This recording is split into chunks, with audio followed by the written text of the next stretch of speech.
Hello, Candy. Sweeten up your daily life with Candice Tolman. For those of you who do not know my next guest, Talia Zoref is an international fashion illustrator and artist. Talia has collaborated with some of the biggest fashion houses in the world, including Chanel, Missoni, Louis Vuitton, Calvin Klein, Valentino. You get the point. Talia's work has also been featured in major media platforms, including Vogue, Elle, the New York Times, yes, all the big ones. She's also sketched and had personal ties to the biggest fashion icons in the world, including Celine Dion, Anna Wintour, Kendall Jenner, Naomi Campbell, the Hadid sisters, Hailey Baldwin, the list goes on. She also has an impressive Instagram following of over 100,000. Yes, she has that verification tick, very cool.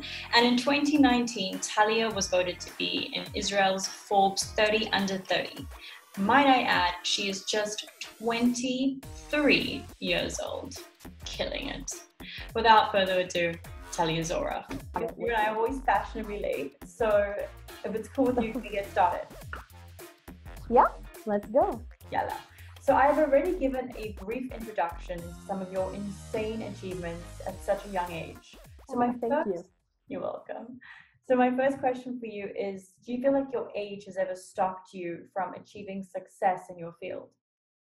Well, no, actually, I feel that it made me more determined to work harder to get what I want. In the long term, I think that my age is actually something that's helping me, like it's an advantage, I would say, because, you know, I have so much time to do and explore and see. But obviously in the start, it was more challenging, but I like challenges. So I guess it was good for me, like, because I don't think I could have found many courses for someone really young. Like I was in my early teens, you know, when I started. And also job opportunities. But then I think when I gained the experience, people were actually shocked to hear my age. And it was always a nice surprise, and I didn't let it stop me. So I'm glad. That's awesome. Now, can you tell us about some of the challenges, some of the struggles that you have faced to being in this competitive industry that you're in? Sorry, I didn't hear you properly. Oh, okay. So I said, can you tell us about some of the challenges or issues that you've had being in this competitive industry that you're in? Okay, so obviously, I think for every freelance, there's always this challenge that you need to kind of rediscover, explore, like always come up with new ideas. So I would say it is challenging, like, you know, getting your connections, finding new opportunities. It's something that never ends as a freelancer in general, and not only as an illustrator. You feel like you constantly have to reinvent yourself, or not? Reinvent yourself, but not only, like I would say also come up with creative ideas for new projects, because it's not like you're in one job that you're always, you know, in the same place. It's always dynamic, but I like it because I like doing different things all the time and stuff like that. And actually, I think that this obviously was one of my biggest challenges, but eventually it got me to sit and think, okay, what's the next step? What I can do that I didn't do before? Well, how can I innovate, you know? That's awesome. You're such a mover and a shaker. Oh, thank you. Now, a lighter question. Can you tell us about some of the highlights of your career journey thus far? Well, I would say for me personally, I got really excited when I first attended the Chanel show at 20. It was like this big dream that I had ever since I was a kid. Unbelievable. How old were you? Did you say age 20? 20, yeah. And it was my first invitation to Chanel. Yeah, and I was so excited to do that, because for me it was a milestone. I would say also when I got hired to sketch at the Fendi show, because for me to sketch live at events like that, like the Fendi show, was also another milestone. But actually being there on the being like employed by Fendi to do that was something really big for me. yeah, so I guess these are two that I can start with, but I'm sure I have more things like my solo exhibit. That was my first time really working on such a big collection of like almost 100 pieces of art a few months ago before the whole COVID outbreak started. I remember Uh, there. What was the yeah, theme again? the theme was Eyes of Fashion, and you can see actually one of my art pieces that I displayed behind me in the Ah, exhibition. a Talia Zoref exclusive for everyone's perusal. Beautiful. Yeah, Thank you. thank you. All right, next question for you. For those who see illustration as their dream job, what Mhm. advice can you offer them on how to get their content out online? Yeah. So first, I would say create as much as you can just to get your style developed and keep developing your style. And I think the process of creation is one of the most important things to have in like consistency. To be consistent about it, to really create every day and not skip a day. Like for me, it's something that really helps me stay at my best. And then also put the process online. You know, everything when you are creating, people want to see you creating. People are interested to see, you know, different things, um, different, I would say, like, I would say processes of art on social media. Mhm. Um, I think that it's something different when someone, you know, just scrolls their story.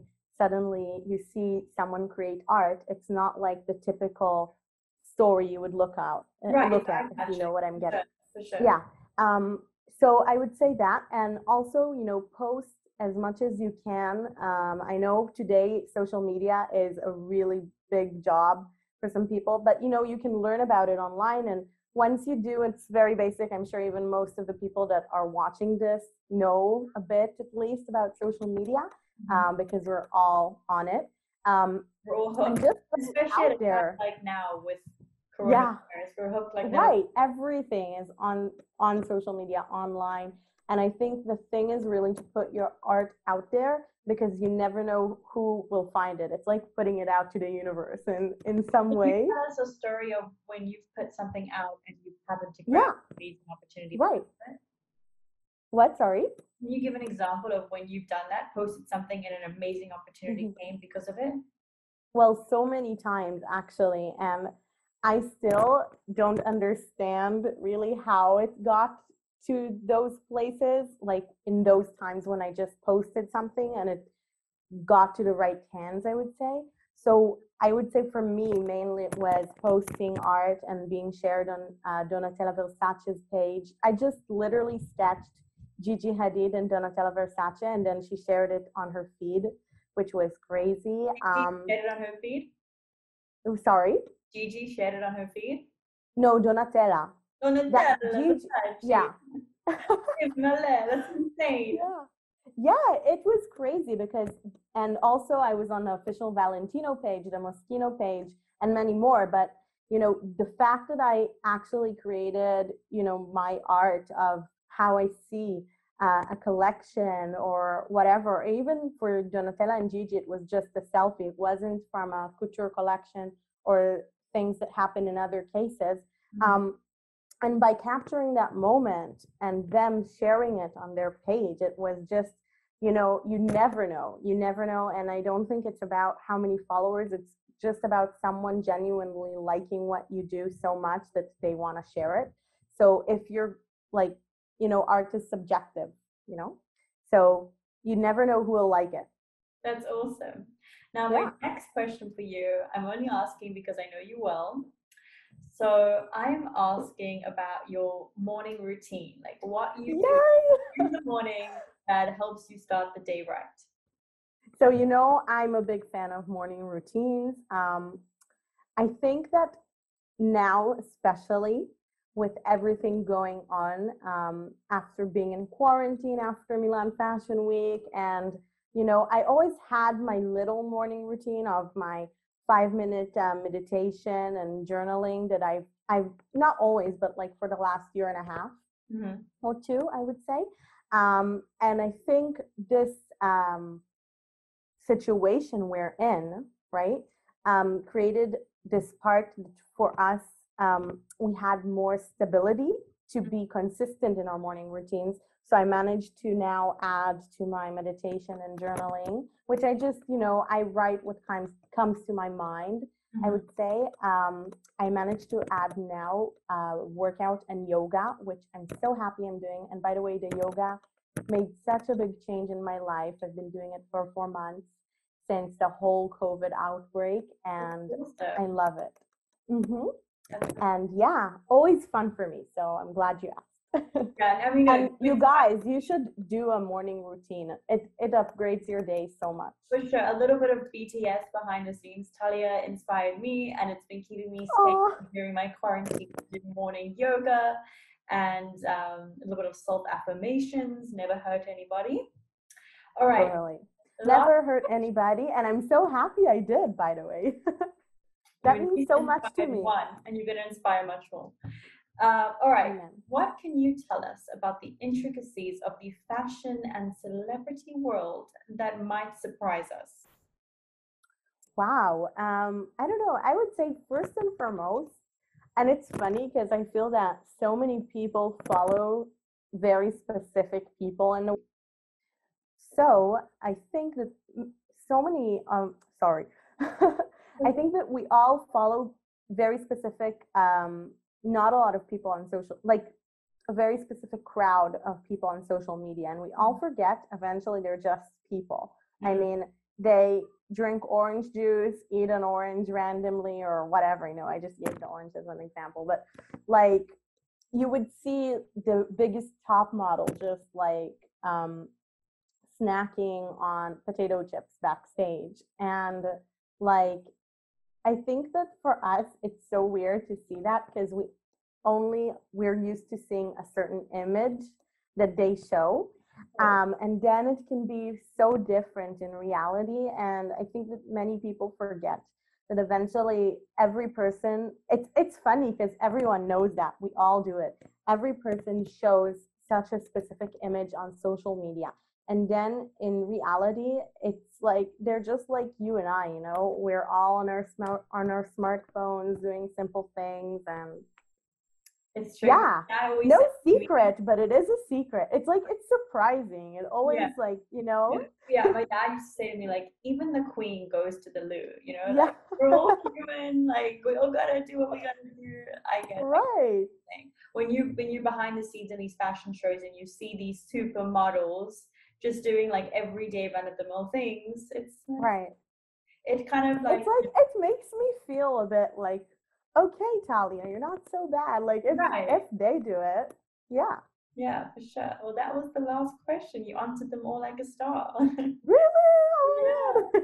Thank you. If you have any more questions, or I'll ask you questions, feel free. תודה רבה, חיים שלי. All right, while we're at it, do you have any exciting upcoming projects that you can share with us? Actually, I'm launching my store this week, so my online store for prints, and I'm so excited about it. It's actually my first time officially talking about it, which is fun. So I'm going to launch it this week. I'll drop it on my Instagram, and I'm so happy it's finally happening. But there's more to come also that you'll see soon. Always more to come. Watch this space. Talia Zoref, it's been great chatting to you. Thanks again. You too. Thank you so much, Candy. Hello, Candy. Sweeten up your daily life.